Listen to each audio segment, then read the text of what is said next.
Today what Sayadaw would like to talk about is how if one doesn't note immediately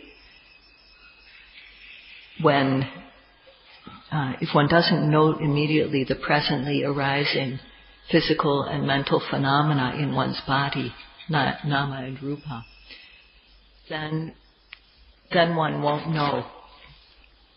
There will be, one will not know.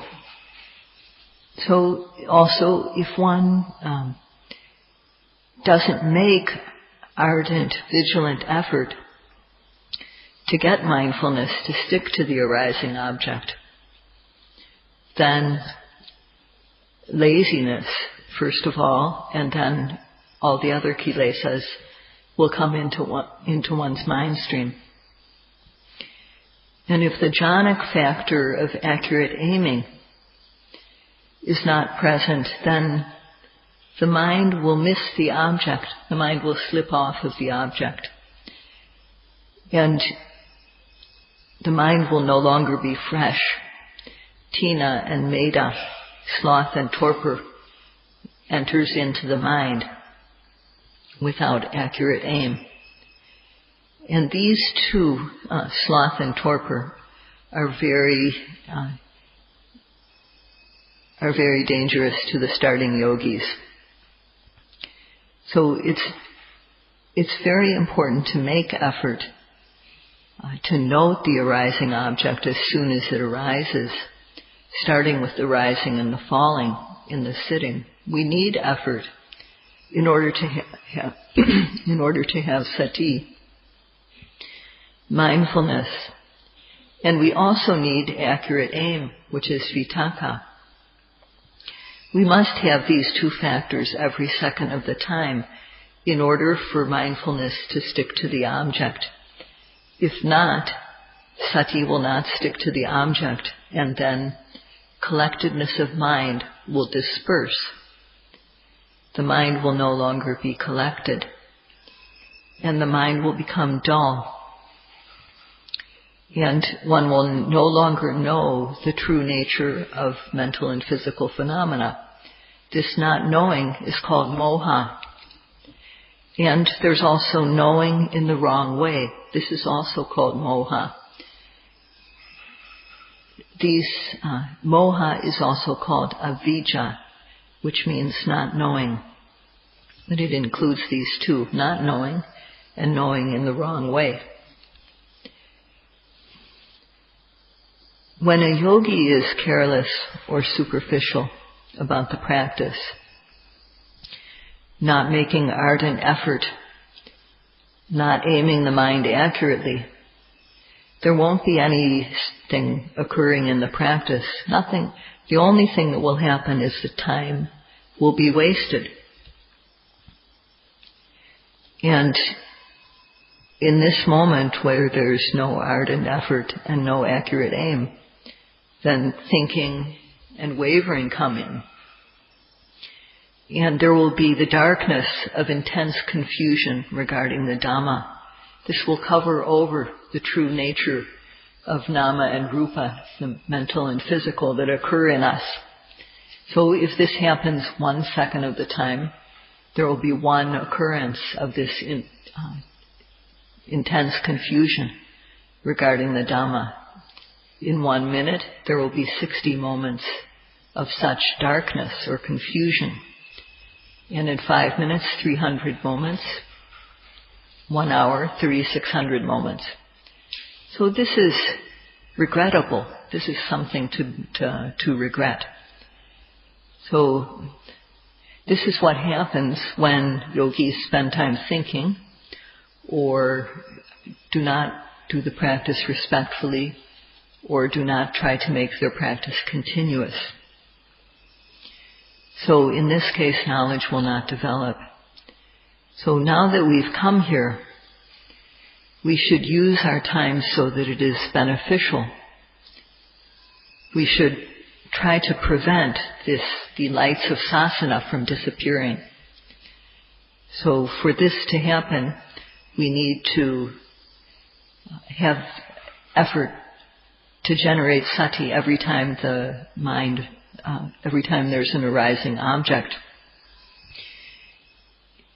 If one applies effort, ardent effort, and accurate aim every time an object arises, one will naturally come to see that this is nama, this is the mental phenomena, this is rupa.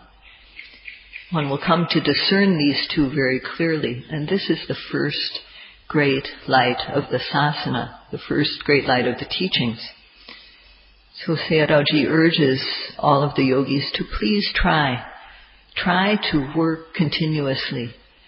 This time here is valuable. Please use it well. What nimitta sankapana is, this thinking about things as a whole. Well, we have men and women, women and men. A man and a woman are a pair.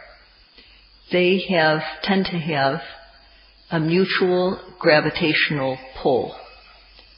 A man and a woman tend to attract each other.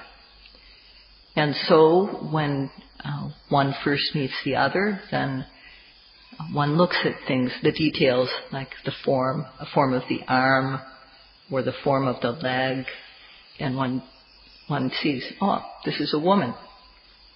This is definitely a woman.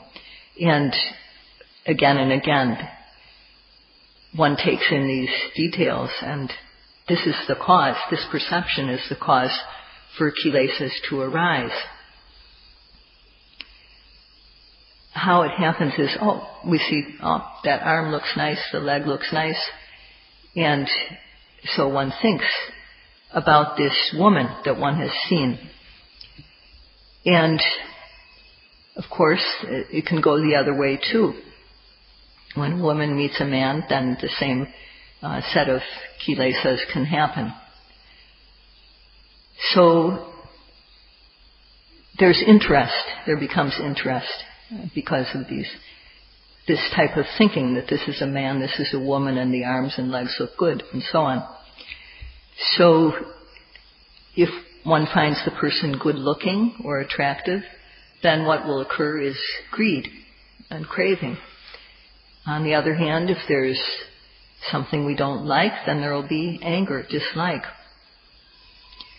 However, if there's attraction between the two parties, and if there's interest, then mostly what happens is greed and craving.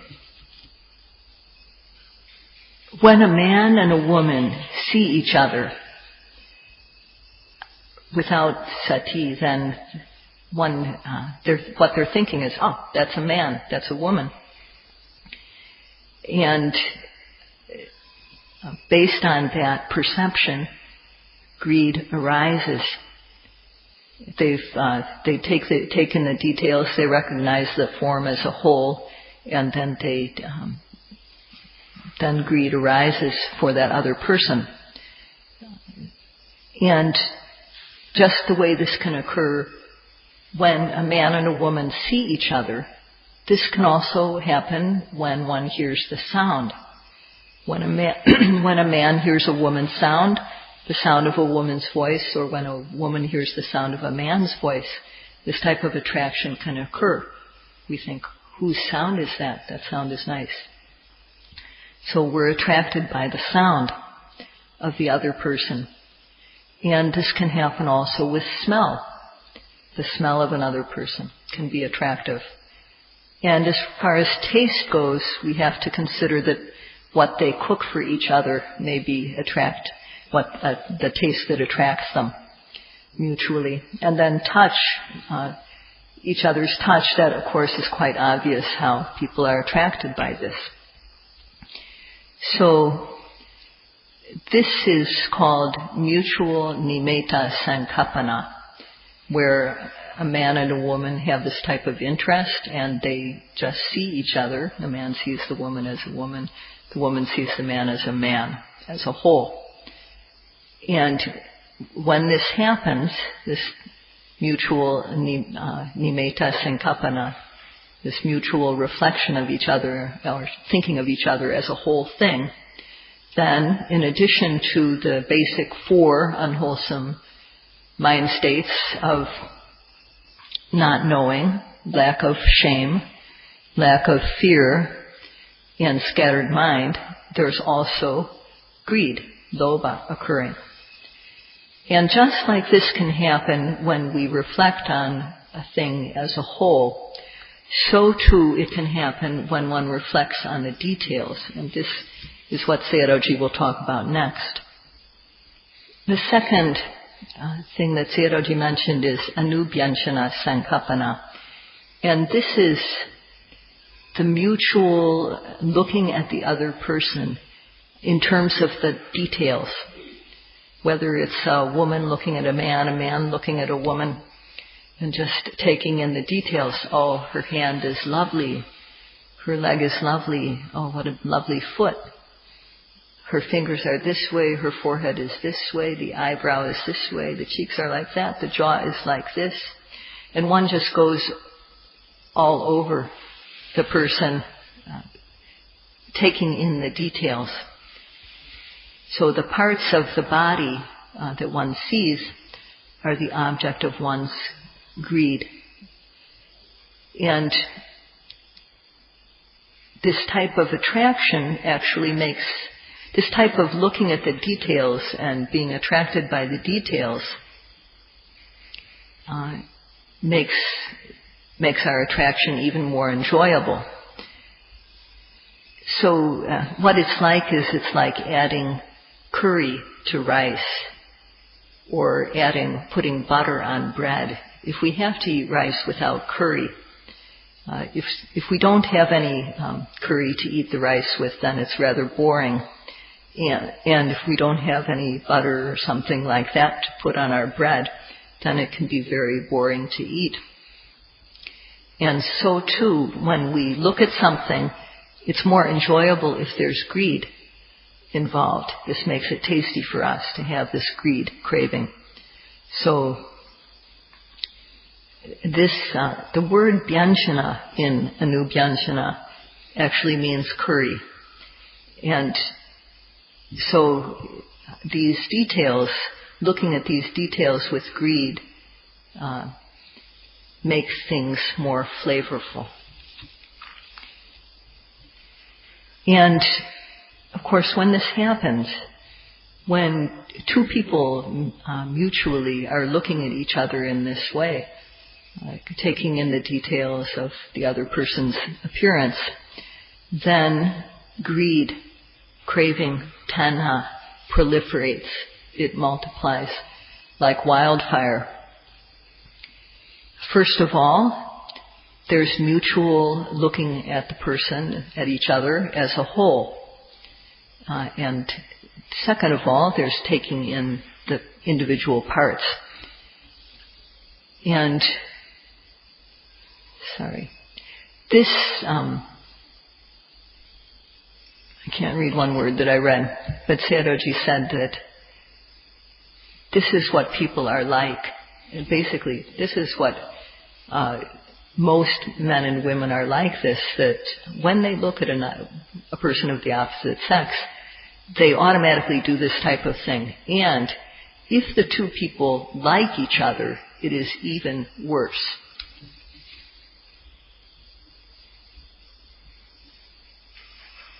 Anubhyanjana has two parts to it, and the prefix anu and bhyanjana. Anu means repeatedly, and bhyanjana has another meaning, which is that it makes something apparent. So the parts of the body are called bhyanjana. They make this, they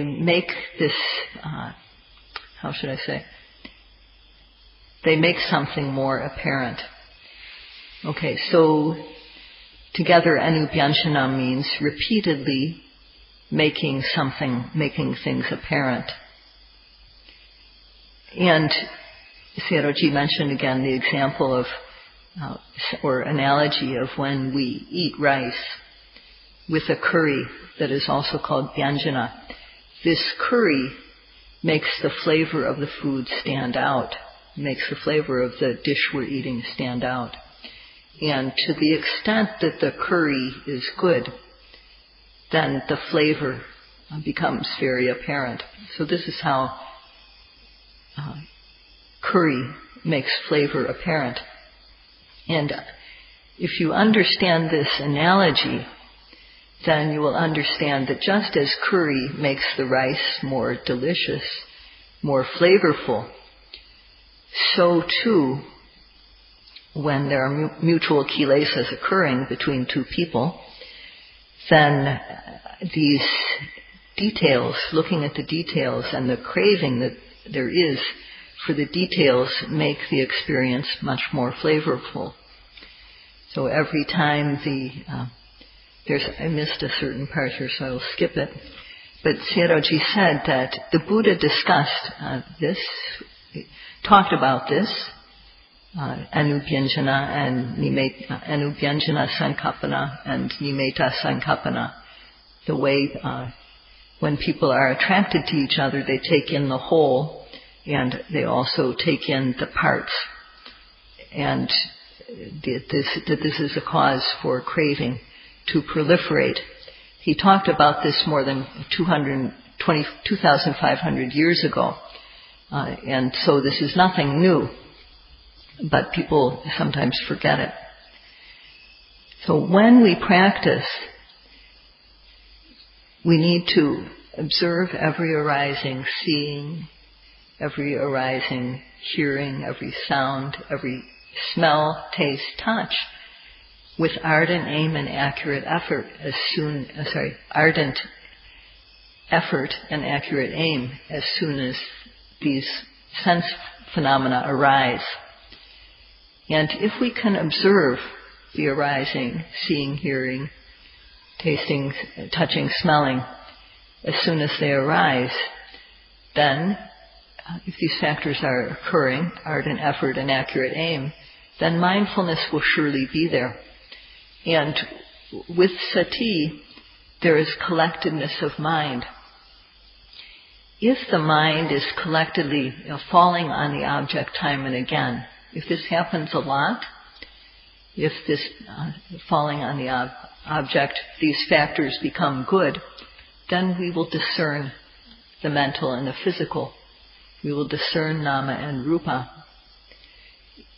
And until that happens, the darkness of intense confusion about the Dhamma will be overwhelming us.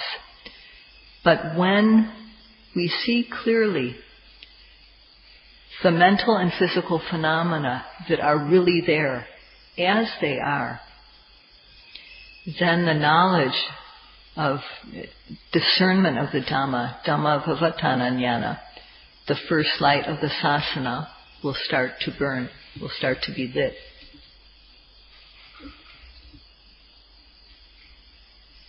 Where does this great light arise? Where does it occur? It's said it's the light of sasana. So it occurs in the sasana. The sasana is the teaching of the Buddha. That is, the cause of the suffering of all beings are the gross, medium, and refined kilesas. On the gross level, they're the transgressive kilesas. And on the medium level, they're the obsessive or pariyotana kilesas. And on a refined level, they're the seeds of kilesas that haven't yet been uprooted. These kilesas, these mental defilements, give us trouble, and they cause us to give other people trouble too. They pull us down. And in order that we could become free of these, the Buddha taught the training of sila, morality, the training of samadhi, concentration, the training of wisdom, panya. And to the extent that we practice these, our physical, verbal, and mental behavior becomes refined. becomes cultured. This is what is meant by sasana, this teaching.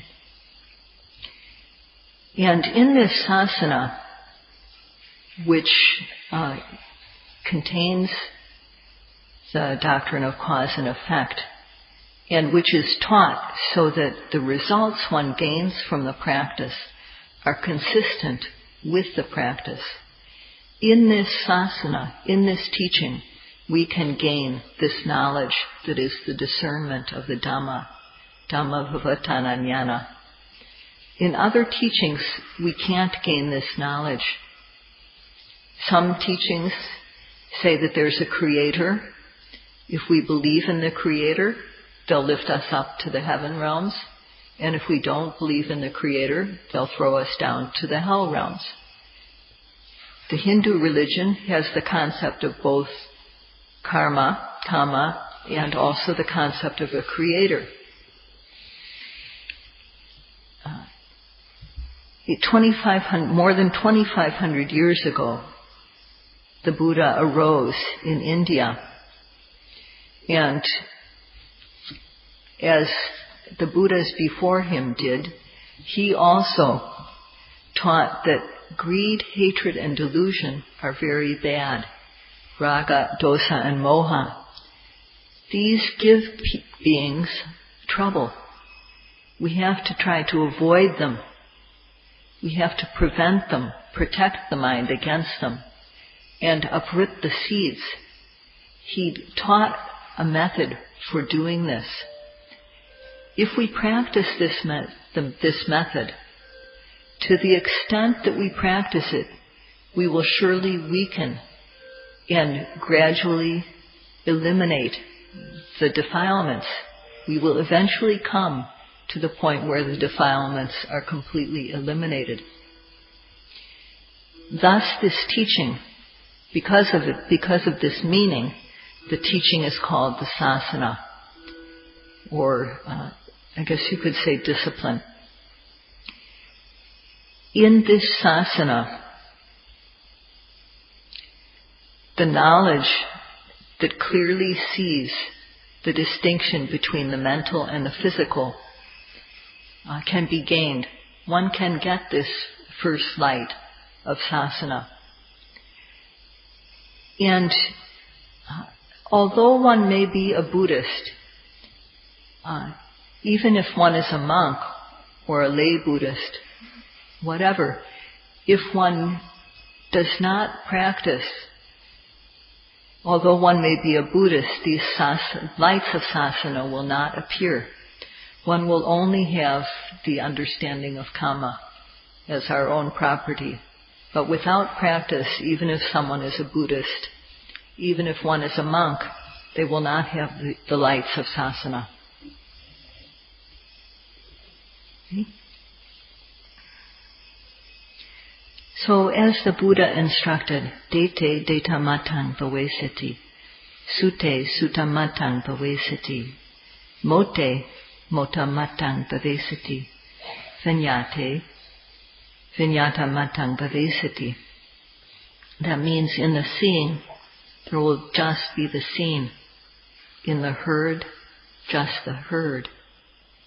And then the other senses, in the smelling, tasting, touching, there will just be smelling, tasting, touching. In the thought, there will just be the thought.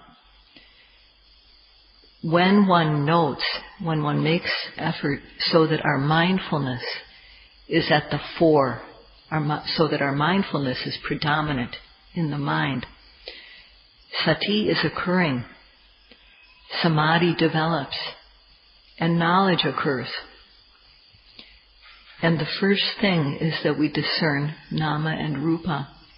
We see clearly that there is a mental element and a physical element. And because we're making effort to observe the arising object, there's no laziness in the mind. Sati sticks to the object. The mind is collected. Knowing occurs. We know the true nature. If we don't note and know then we'll believe that there's a man, there's a woman, and based on that, kilesas will arise. But now, because the yogis are applying the practice, making ardent effort to note every arising object, this nimitta sankappana, the reflecting on something as a whole, and anubhyanjana sankappana, going over the details, this doesn't occur. This is how,